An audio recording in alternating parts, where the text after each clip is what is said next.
All right, you guys. So I've been taking a little break from New Jersey for a second. In the Patreon, even yesterday, we were like gossiping in the chat in there for a few hours. I kept going in and I was like, oh, there's another thing, there's another thing. But anyway, taking a bit of a time out. You will get a little tea on New Jersey on Sunday's show, but it's not going to be the main show I do. I've got a really good one for you guys, a surprise to give us a little break. Like, it's a lot. And remember, Monday I'm doing the live with Kim D, where we're doing her book, My Life with the Big Boys. The thumbnail looks like this, you guys, if you want to, hit the notify button. And also, whatever else you guys want to ask her or talk about. I have a show beats, but there may be things you want me to say. So just bring it up on Monday. So I just felt like it's too much New Jersey. Like, we need a little breather. So tonight we're going to do The Real Housewives of Orange County, season 18, episode 4. Okay, so I didn't want to watch What Happens Live because honestly, I can't stand Heather Dubrow. So I just skipped that, but I do want to share some gossip before we get into tonight's recap, which was fun because Heather was caught in a lie. All right, so there were some fun interviews that happened this week that I want to share a few clips of with you and then comment. Let me start with John Janssen, who jumped on an interview that Carlos King was having with Alexis Bellino. Listen to this. This is what he had to say. I'm going to cut Carlos out because he's a little bit long-winded. Well, let me address your last part first, okay? The one about which, by the way, he's right here, so he can speak onto this also. Is that John in the background? You can see Johnny. Say hi. He can't hear you because I'm in the headphones. Honey, just wave. Oh, he wants to. You get a 2-for-1. Here, put a headphone in. Ladies, gentlemen, and they. John, you're kind of hot. I mean, John, so when you left Shannon, did you also leave stressed? Because you look amazing. Well, thank you. And yes, I did. And you're only the third person who thinks I'm hot. So there's millions who don't. Okay, Carlos went on for like 10 minutes about how hot John Janssen looked. Must be slim pickings where Carlos is right now. I want to address the last part real quick, and then okay. I know he didn't hear the question, but he'll get what I'm saying, and then you can ask him whatever else you want. This is one of the most misconceptions, most aggravating rumors out there about him. First of all, John offered to pay me the full salary that Bravo was going to pay me not to do the show. So if he's Mr., doesn't have money and she pays for everything, he's not going to do that, number one. Number two, it's a lie. It's a lie. And she says he love bombed her. He did all this. He did that. How does he love bomb you if he's broke and doesn't give you anything and you're paying for everything? Huh? How does that make sense? Like, nothing she says makes sense, and nothing she says, she has no credibility anymore because it's going to keep getting profusely shown throughout the season. She has her words don't have any merit. Well, the only problem with that, you guys, is the new contracts suck. And she probably only made $12,000 on the whole season. So John Janssen offering to pay her salary doesn't mean he's rolling in it. That's for sure. The vast majority of people out there do not know is that I ended up making the decision saying I'm not going to film. Now, at the time I'm with Shannon, I care about her. She wouldn't survive if she didn't have the job. So I was put in a very difficult position. And I agreed to film. So then people say I lit up on camera and stuff. I'm shy actually, and I was trying to make the best of it. I mean, I'm not trying to be, a dud. So I tried to make the best of it. So whatever they saw, that's what it was. Well, sadly, we just saw a dud. Don't know what to tell you, John. You dud it out, buddy. I did it for Shannon. And that's the other thing, and a lot of what John and I have said is it's going to take time for America to actually see what was real and what wasn't. But he isn't eager to jump on the camera this season with me, and I filmed the whole season. So So it's just going to take time. And yeah, he did a red carpet with me. Oh, well, who cares? Like everyone's like, oh, but he went on the red carpet with you. I asked him to. He did it for a favor for me because I wanted to go to that event. He doesn't want me to go alone. He wants to go. He'll go with me. Like, we're not going to crawl in a hole and die just because there's a rumor out there that he's a fame whore. He's not a fame whore. He could trust me. He's been asked to do a million interviews. Okay. The guy said no for up till now. I mean, he's just popped in just now, but thank you, John. It's been a dilemma because my silence is largely responsible for people hating me and thinking I'm this bad person, because all of these things that have been said about me have taken hold as truth over the last 4 or 5 years. And it's hurt me. It's hurt me. Has it hurt you financially in terms of work? Yeah, it has. Well, that's not what Vickie Gunvalson said on tonight's episode to Shannon Beador. She said, Shannon, when you guys broke up, wasn't John Janssen unemployed? He wasn't working or making any money? And because she was talking about the fact that John Janssen was suing for the facelift. And she was like, you bought him all these things. I don't understand. Now, Katie also gave an interview to Brice Sanders because Heather Dubrow went on Brice's show and dragged Katie, saying that she was Noella 1.5. That's Noella Bergenor, who was the one-hit wonder. She had taken on Heather Dubrow when no one else would, and they just didn't keep Noella. And I think the reason they didn't keep Noella was even too messy for Bravo producers. Like when you got your arms into that girl's life, although she really knew how to do drama very well on the show, she really truly was like a hot mess behind the scenes, kind of like maybe Brandi Glanville a few seasons in. And I think they were like, I don't know. And she wasn't jiving with the other women. And again, probably Heather Dubrow said, I won't film with her. So Noella just was too hot mess for OC. I actually talked to her ex-husband. All right, let me play you what Katie said to Brice Sanders quickly about Heather Dubrow. Or should I say Noella 1.5? I was going to say, I think we've met before.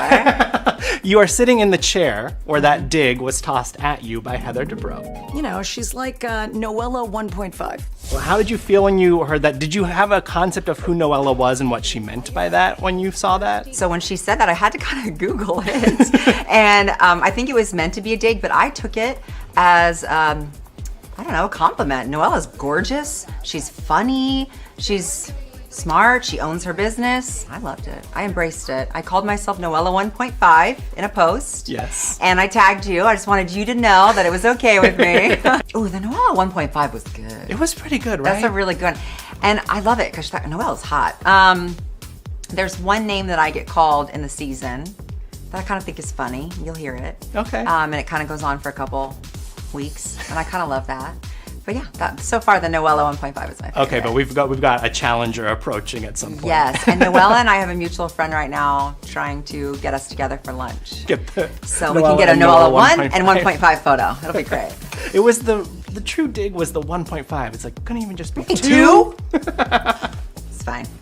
Hi, Katie. So a few things I want to remind you guys of in Gossipland. Number one, I did a show where I found out in the process of doing the show that Tamra Judge doesn't really like Heather Dubrow too much because she knows a lot about Heather Dubrow that isn't in the mainstream, but I know about it too. So that's one little tea I wanted to share with you. The other tea I wanted to share with you is that it has to do with how litigious Heather is. Tonight's show was about the Disney paparazzi picture. What happened was Heather Dubrow was obviously calling the Paps to take pictures of her and Terry on like this date at Disneyland. And it was just the most staged photography you have ever seen. It was so bad. I mean, at the time, the entire internet was abuzz with how bad these pictures were because they looked so staged. Now, you might be asking, why would Heather do that? And they're not saying it on the show tonight. I don't think they'll ever say it. But the reason that that was happening is there was a rumor that Taylor Armstrong or one of the other cast members saw Terry out to lunch with a woman during the day. I think it was in the afternoon, and they were socializing. And some of the gossip around that was Terry cheating on Heather Dubrow. There were also blinds related to this. So Heather Dubrow decided to do these paparazzi pictures at this time to go against this rumor that was floating around. Now, for whatever reason, whether it was that Heather Dubrow threatened to quit or that Terry Dubrow was like, that's it, we're not going to film, whatever the reason was, Bravo never pursued that storyline, although juicy AF, and the fans would have loved it because we were already talking about it. Okay. So they cut it out. Now, Heather has threatened to be litigious with many people. So I have no doubt she does it with Bravo from time to time if she feels like they outstep their boundary. Now, part of me believes that's true because she's so litigious, but another part of me wonders if Bravo would actually be that desperate to keep her if she did threaten them like that. But maybe she has that kind of power because Terry's very established on E for botched. So it's possible. But needless to say, that never played out on the show. And that was really why those pictures were taken. So here was the one that really got everybody going. It's just too much. There's Terry obviously trying to look as good as possible in the photo, and Heather looking off into the distance like it's prom night. And it's just too much. And there just aren't paparazzi at Disney. There aren't. So the only way a paparazzi's at Disney is if you call them. And this was another one, like, this is the typical, actually, this is what directors do when they're trying to take candid shots. They point up with the camera like they're looking at something. Anyway, tonight, Katie did break out the receipt of her friend that was a paparazzi. She asked him, hey, did Heather call you for these photos? Everyone's talking about it. And he was like, yes. Okay. And he must coordinate a lot of the housewives and the like. Now, remember, Katie's in that whole circle. She knows Crystal Minkoff from Real Housewives of Beverly Hills. She knows Sutton Strack. She knows Garcelle Bouvet. And she knows Cynthia Bailey from Real Housewives of Atlanta, who now lives in Beverly Hills and hangs out with the women there. There were even rumors she might make an appearance on Beverly Hills. She did, of course, at Kyle's white party, but I mean in a real way, make an appearance. And so allegedly, Heather Dubrow was obsessed with getting information about Katie from Cynthia. So Katie's vindicated on this one, but the thing is that Heather just looks terrible because she's swearing on her children's lives and all these things that she just probably shouldn't have done. And she should have just owned it, but she didn't. And so we see this very embarrassing argument ensue. So then this dropped. Vickie Gunvalson sued by former client for financial elder abuse and fraud. So of course, I don't know the disclaimers that this woman signed when she, gave her money to Vickie Gunvalson and this other person, Heshamian, to manage in whatever way they were doing that for her. So I can't say whether or not there really is any liability in this particular situation. But this was a part that caught my attention. Diane Field, that's the woman's name, alleged that the pair pushed her to invest in a life insurance policy without explaining how much it would cost. Hashemian, she claimed, had said that she needed to only make a one-and-done payment of $300,000 to cover the $6 million that would be paid to her family after her death. And then I guess this woman had to pay that money again, is also stated, which was odd. And then she says that Gunvalson repeatedly contacted Diane to remind her to pay another big amount of money on her life insurance policy. And instead, Diane bypassed Gunvalson and reached out directly to the life insurance company, Allianz. And that's in April of 2024 to see what the due date was for the money that she now had to pay again. And a representative at Allianz told Diane that she had over $600,000 in her account since she was previously paying $300,000 a year in premiums. Diane was told that she does not have to send any payment at all. So I guess what she's really alleging the con is that perhaps every time she paid into this life insurance policy, they took the money and they applied it like she had a better and better policy. And Gunvalson and her partner might have gotten a broker commission every time this was done. And the woman didn't need to do it. So she's thinking she has to do something that she doesn't have to do. And Vickie and her partner might be benefiting by commission. And then this woman is giving this money in and she finds out, hey, wait a minute, I don't want all this money locked up in a life insurance policy. Now, it's possible that she signed things that Vickie Gunvalson's going to be like, hey, here, I showed her it. It's not my fault. She didn't understand. But she's basically saying that they took advantage of her age. Now, most people would just ignore this particular lawsuit, but this was mentioned. And then there was this, Joan Lyle, who was 82, also accused Vickie Gunvalson in 2019 of raising premium costs. So I guess the concern here is that Vickie is an excellent saleswoman and she's pitching really complicated products to elderly people. And she probably has them sign things which make, her have no liability, I would imagine. But I guess what Vickie needs to do is kind of introspect a little bit and say, am I sure that my elderly clients that are 75 plus dealing with really difficult issues are truly understanding the complex product that I'm selling? And are they being overpitched by me in some way? And that maybe with older people, I need to be really careful that I'm being transparent with them. So we open up tonight's episode with another con. It's Heather Dubrow telling us the story about how Terry Dubrow suffered from a mini stroke and that her son used a device to save Terry Dubrow's life. And now she's promoting that device to help other people. Well, when you look at the tabloids from the time, this is what it says. It says, during dinner, the Real Housewives of Orange County star 54 noticed Terry was slurring his speech and told her son to call 911. 911? She didn't hit any life alert or anything like that. She said call 911. And yes, I'm using the wrong company intentionally. Although paramedics said his vitals were normal, Heather insisted more tests be done at the hospital. Anyway, he does end up having a problem and they fix it, but she's changed how this all went down now.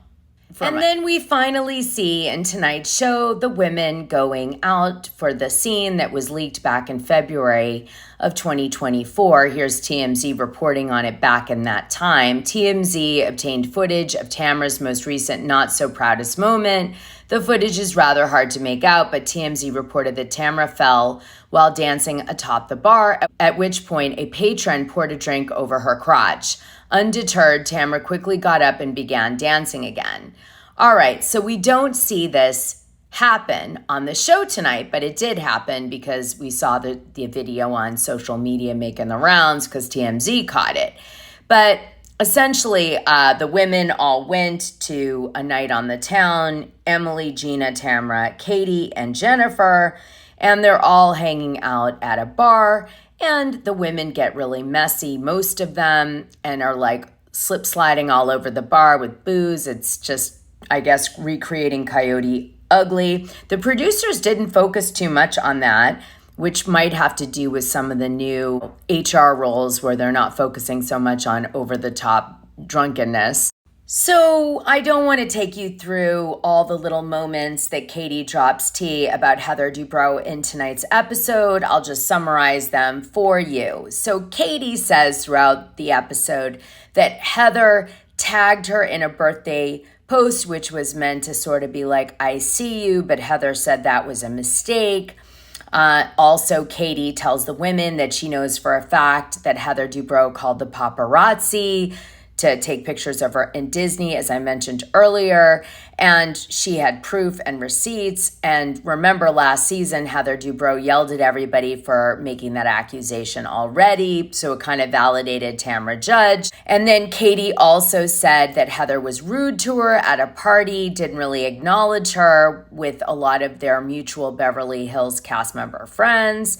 And then was digging dirt up on Katie Ginella, trying to find out anything that she possibly could find on her. And so was asking some of the other housewives from, Beverly Hills about this. She should have just gone in the Patreon. So what kept coming out was that the women were like, oh my God, Heather's going to destroy you. And we're afraid of her. And I think it's because she's litigious. And I think maybe that's what's holding the show back. I mean, her lifestyle's nice and all, but if your cast members can't feel comfortable, like having drama with you and you have to keep bringing newbies on to do it, something's wrong with your ensemble cast. So then we see a really fun scene with Vickie and Shannon, and it's fun because they truly are friends. You can tell in the scene, the chemistry they have is awesome. And I loved this scene. It was one of my favorites in tonight's show, and it's Vickie and Shannon talking about the loss of Tamra Judge. Tamra Judge has refused to go and do the Tres Amigos anymore because she says that Shannon Beador is still drinking, and with the DUI, she thinks it's in poor taste to continue the show because drinking's a big part of it. And Shannon's like, I don't know what you're talking about. I do drink, but very little, and it shouldn't have anything to do with the show. The show is like got other elements to it. It's not all about drinking, so you're kind of a jerk. Now, really what I think it is Tamra decided she wanted to do something with her other partner, Teddi Mellencamp, and, she's trying to do like a bigger thing with Teddi. So that's what I really think. I think it's Teddi that really came in between the Tres Amigas. So in this scene, Vickie and Shannon are warned that since Tamra Judge has left the show, their ticket sales have suffered. And so they need to promote more. And Vickie's like, we should note that loss and we should take it to Tamra and say, you should pay us back for this, because you leaving damaged us. So anyway, that's left on the table. They kind of make jokes and move on. We also find out that John Janssen is suing Shannon for $75,000 for this facelift.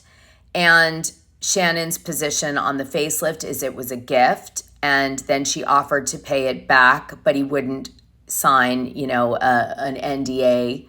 And he said that it wasn't a gift, it was a loan, and there's ample proof of that, and she never paid him back, and he shouldn't have to sign an NDA.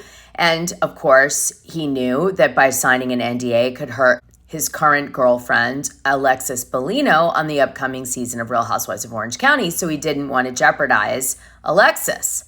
Then we see Jennifer Pedranti with Ryan, and as usual, he's obsessed with sex, and she's worried about going to Vegas with him because she doesn't want to look like she's living a lavish lifestyle when she's got so many legal problems, and she's broke, and she's gotten evicted, and she seems to have her priorities all wrong, like a child. And indeed, that's pretty much bang on, and she doesn't care, and she goes to Vegas. Pretty much exactly confirming what everyone's saying on the show.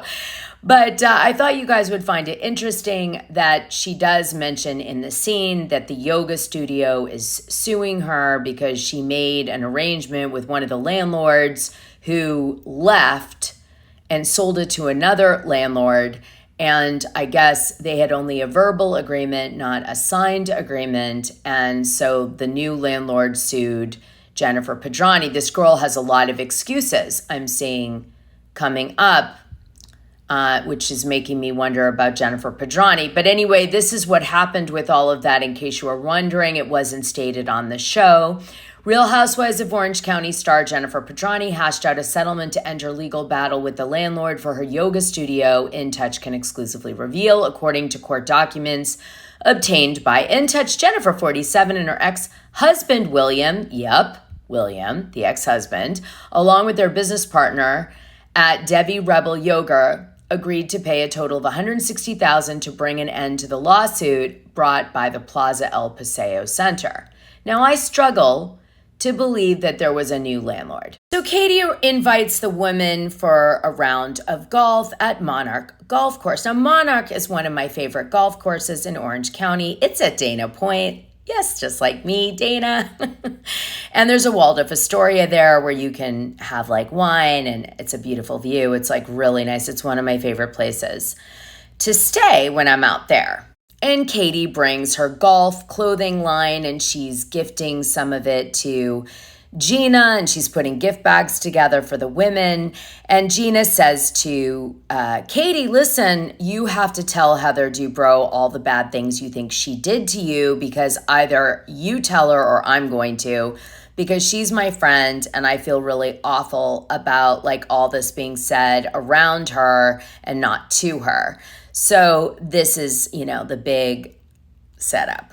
So then we see Katie going out to dinner with her husband, Matt, and she's talking about how she was impressed that Jennifer Pedranti adopted a child who's 9 now or at the time of the shoot, and he's from a different ethnicity, and how hard it is, and the fact that Jennifer went out of her way to ask Katie what it's like to be raised in a family that isn't your ethnicity. Like, she's Korean and her family wasn't. So she's like, it was hard because I felt sort of like it didn't exist. And she said maybe they were trying to make me feel the same, but I kind of felt like I was missing my roots a little bit. Anyway, they have a conversation about it, and Matt sticks up for Katie's parents, and we move on. And there's also a small setup scene with Emily and Tamra where Tamra's like, do you think that Gina's jealous that you become friends with me so much, Emily? Because I've noticed that Gina's hanging out with Katie a lot. And then Emily downplays this attempt by Tamra to make a story about this. So then we see the women getting together for Katie's golf party, and they're doing a contest for Prada glasses. Whoever gets the least amount wins, like golf is. And Katie surprisingly sucks, which was very strange to me because she's been in the golf industry for so many years. And she sort of branded herself related to golf, so that was odd. Maybe she was faking it for the story, I don't know. But Emily ends up winning, and then the scene that everybody's been waiting for, which is the altercation between Heather Dubrow and Katie, starts to happen. Although I will say at the end of it all, Heather did take her gift bag. She gave her a bottle of Dom, too. She gave Katie a bottle of Dom. Oh, boy. Fancy pants. So on one side, it's kind of Gina egging Katie on, and on the other side, it's Emily and Tamra spilling the tea to Heather of what Katie's been saying, and the two women are on opposite, parts of the little gathering, and they're eating hot dogs together because that's Heather's favorite food, but yet somehow this is a takedown of Heather. And Heather and her have this fight, which basically both women held their own just because Heather gaslights, So she's like, what do you mean? I don't know what you're talking about. That's what she does. And Katie had excellent debate points. So they had two different styles, and they both kind of walked away, in a good way, I guess, in that fight. Oh, and there was a whole scene that they didn't show us, which exists, which is Shannon Beador goes into the golf, shop. And she sees John Janssen on the golf course at Monarch with, I think, Alexis Bellino. And she runs into the golf shop to get away from them. And then she meets a guy in there. And the guy in there is Kelly Dodd's friend. And he has a girlfriend that Kelly knows. So he tells the girlfriend the story that Shannon was in the golf shop and she was trying to hide. And he bought her a present. And then the producers were trying to get him to go on a date with Shannon, but he was like, I'm in a relationship. I can't go on a date with Shannon. And then they were like, oh, okay. They even tried to call him. They got his number and everything to build a storyline about her meeting him at a golf shop and then going on a date. But I guess when he couldn't go on a date, they decided not to use the scene. But they didn't even use the fact that John Janssen and Alexis Bellino were also at the golf course, which is why Shannon runs into the golf shop. Unless, of course, we're going to see it next week. I don't know. But yeah, and Kelly found out about it because her friend was the girlfriend of the guy who bought the thing for Shannon while she was hiding out in the golf shop, which the producers wanted him to go on a date with her. So Kelly heard from her. Well, what became pretty clear to me is that the only reason they had Alexis Bellino film truly was the John Janssen thing. So they really used her for that. They didn't use her at all in any of the other scenes so far. So, I mean, that's kind of a waste. I don't know why why do that? It's just stupid. Like, they should have incorporated her into the rest of the season. Who knows? Maybe she'll show up again. But I mean, I don't know what's going on with the producers lately on these shows. Like, there's so many missed opportunities. It's like they're not in touch with the fan base. I don't know. They better figure it out, though, because the numbers are shit. Did you see the numbers for OC? Like 300,000 or something? I mean, hell, in 5 years, I'll have that on YouTube. All right, you guys. Like, subscribe, and hit the notification button.